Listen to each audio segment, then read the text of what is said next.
Привет! Если ты смотришь это видео, значит ты уже слышал, что во Вьетнаме тичерам живется довольно-таки хорошо. И если тебе интересна эта тема, то продолжай смотреть. Я поделюсь самой свежей, актуальной информацией по поводу тичерства на 2020 год.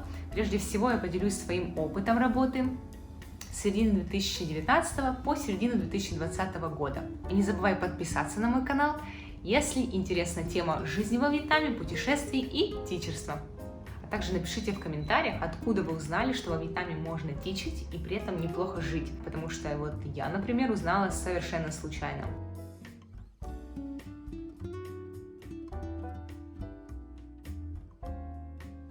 И первое, что вам важно знать, это то, что устроиться во Вьетнаме учителем уже не так элементарно просто, как это было, допустим, 5-7 лет назад. Если вы посмотрите ролики где-то такой давности, то вы оттуда услышите, что вообще английский знать не нужно, нужно только уметь там связать два слова между собой и быть европейцем на вид, и вас возьмут. Но сейчас это не так.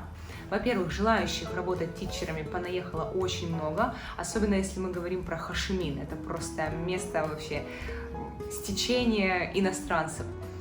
Во-вторых, большую конкуренцию вам составляют носители, которые всегда в приоритете у работодателя.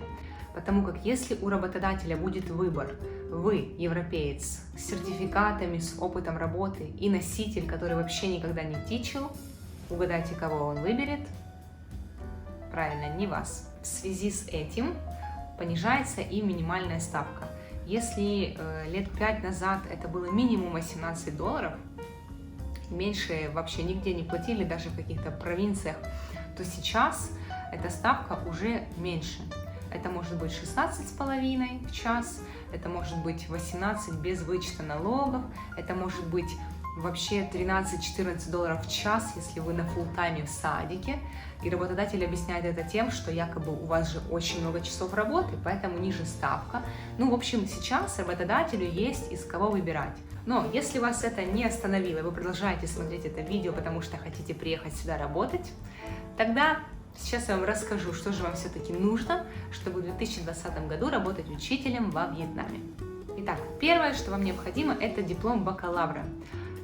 Абсолютно любой специальности, но главное, что у вас был бакалавр. Второе, это сертификат, который подтверждает, что вы можете преподавать английский. В основном это TEFL и TESOL. Еще есть такие компании, которые вас примут без них, но уже тенденция такова, что работодатели, в принципе, или требуют сразу при приеме на работу, и даже не рассматривают вашу кандидатуру, если у вас нету этих документов, или же заставляет начинать это делать, и как бы дает вам немножко такую отсрочку, но вы все равно должны будете это сделать. Ну и третья категория документов – это справка о несудимости, health check, действующая виза. Это все вам необходимо будет для официального трудоустройства. И четвертое, наверное, самое важное – это любовь к детям, к преподаванию и вообще к своей работе. Потому что если вы не любите работать с детьми, вам будет тяжело работать много и долго. Потому как преподавание детям, оно требует просто колоссальной энергии и терпения.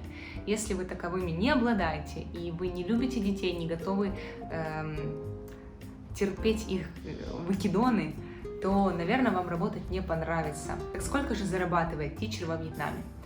Средняя ставка уже была озвучена в начале видео. Вот и считайте, сколько вы часов поработаете, столько и получите. Также учитывайте тот факт, что бывают каникулы, праздники, которые в большинстве случаев вам выплачиваться не будут, так как вам платят почасово. Также ваш график может меняться. На этой неделе вам дают много уроков, на следующей меньше.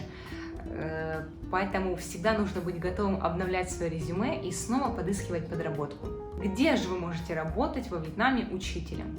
И 3 основные категории – это детский садик, public school и вечерние тренинговые центры.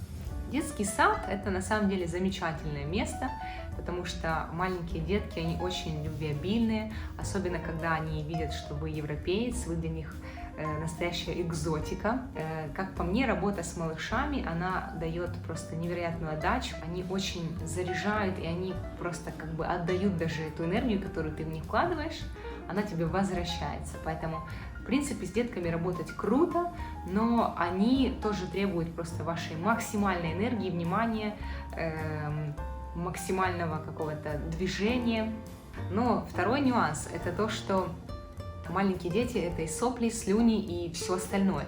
И если вы брезгливый, то наверняка моментами вам будет очень некомфортно. Public School.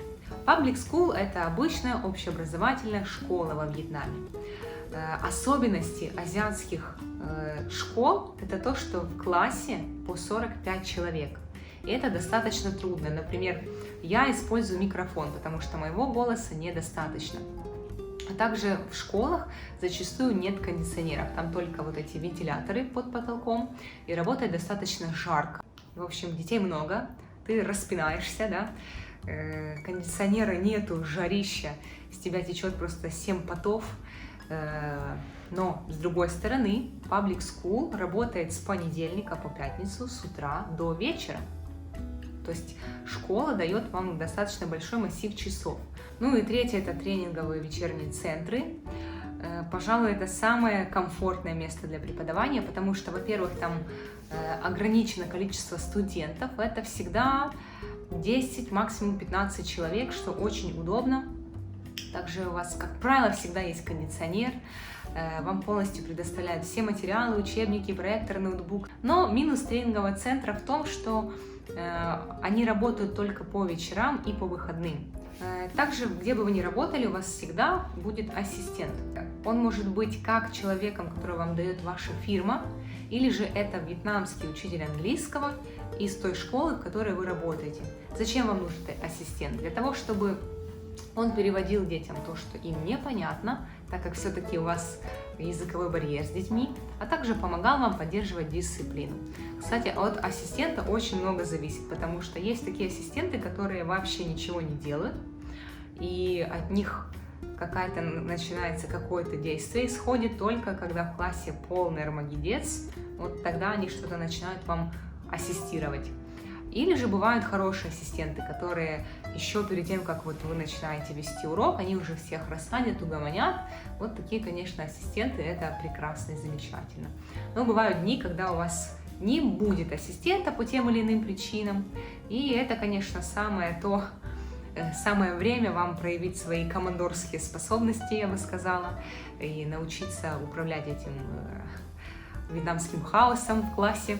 Не забудьте написать в комментариях, как же вы узнали о том, что во Вьетнаме можно тичить.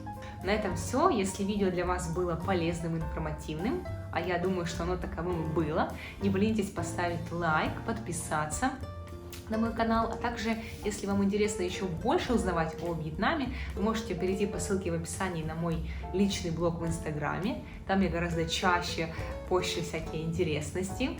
А на сегодня у меня все. До новых встреч!